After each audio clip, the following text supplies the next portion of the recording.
menawa awit kangge kemenanganing kadang-kadang kula Pandhawa wonten ing Baratayuda wonten ing benjang tembenipun.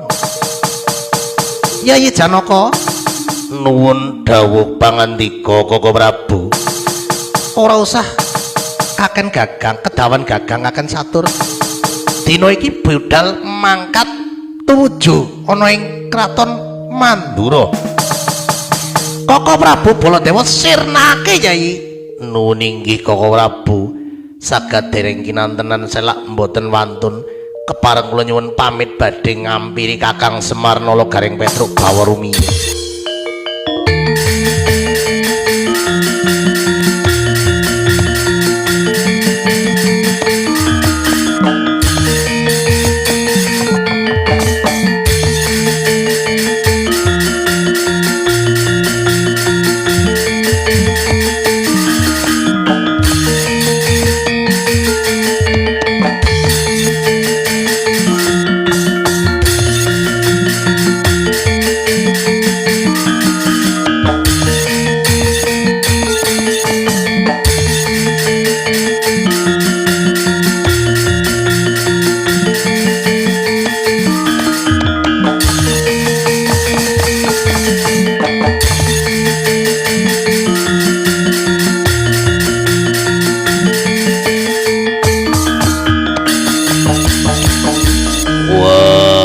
Sing kaping pindhane sing kaping pindhone apa criteng tresna kakangku.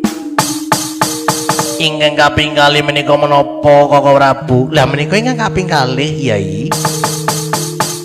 Yayi Werkudara utawi Yayi Sena menika kedah nyuwun pangestu kalayan Paman Prabu Pandhudewanata wonten ing kawah Candra Dimuka. Pamit tok mangkat aku.